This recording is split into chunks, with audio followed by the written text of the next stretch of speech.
They asked simple questions: names, dates, decisions, and suddenly everything went silent. Not confusion, not uncertainty, a wall. Every single time the pressure hit, the same line dropped. I can't comment due to pending litigation. Not once, not twice.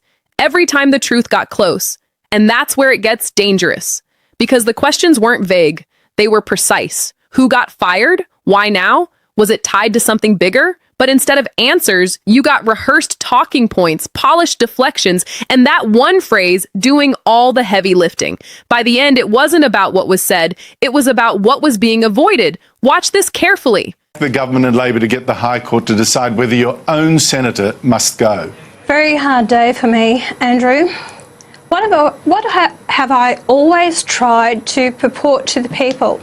That I want honesty and integrity back in the floor of Parliament. We the people, and this was me before I got elected again, was sick and tired of seeing the corruption, the lies, the dishonesty that was happening in the Parliament. So it tore my heart out to actually, have to stand up and say the words that I did. But everyone must be responsible for their actions, regardless if you're a member of Parliament, whatever. And the whole fact is that I believe that it needs to go to the High Court for a determination, and I still stand by that. What's your take on this heated exchange? Who made the strongest point? Drop your thoughts in the comments and join the conversation below.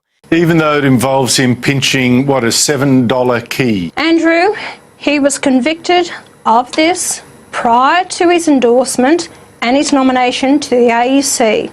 We have to go back to the Constitution. I stand by the Australian Constitution in many areas. Now, for me to gain the respect of the people that I am representing them on the floor of Parliament, then I must stand by this, regardless of the fact whether it was a One Nation senator, whether it is myself, whoever.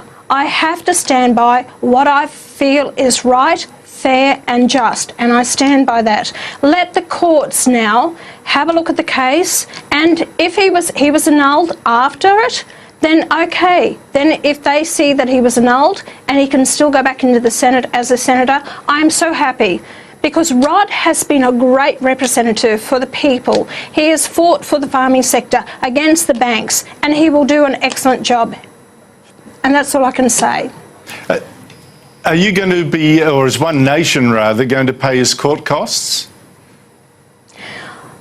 No, I can't. I had a national executive meeting with this, and unanimously we have said we are not going to cover the costs.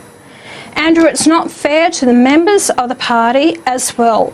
I have to run this party in all fairness, and I actually have to ensure. After the exchange, the most striking part is not a single answer, but the consistent refusal to actually engage with the core questions being asked. Every time the discussion moves toward specifics about who was fired, why they were removed, and whether those decisions were connected to sensitive investigations, the response repeatedly falls back into the same line: I can't comment due to pending litigation. That phrase becomes less of an explanation and more of a barrier, shutting down every attempt to get clarity. What makes the exchange more intense is the gap between the questions and the answers. The questioning is precise, focused on timing, responsibility, and national security implications. But instead of matching that level of detail, the responses shift toward general statements about internal processes, ethical standards, and overall mission performance. The repeated claim that the mission has never been stronger stands in direct contrast to the very specific concerns being raised, and that contrast creates the real tension in the conversation. As the dialogue continues, a pattern becomes clearer.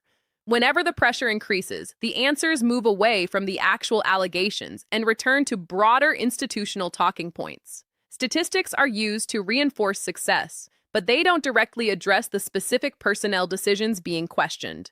Legal restrictions are cited, but they also prevent any direct clarification of intent or reasoning. This creates a space where questions accumulate, but answers do not fully resolve them. By the end, what remains is not a conclusion, but an unresolved divide between accountability and avoidance. On one side, there are direct concerns about timing, dismissals, and their possible implications. On the other side, there are structured, controlled responses that avoid confirming or denying the central issue. And in that space between the two, the uncertainty becomes the defining element of the entire exchange.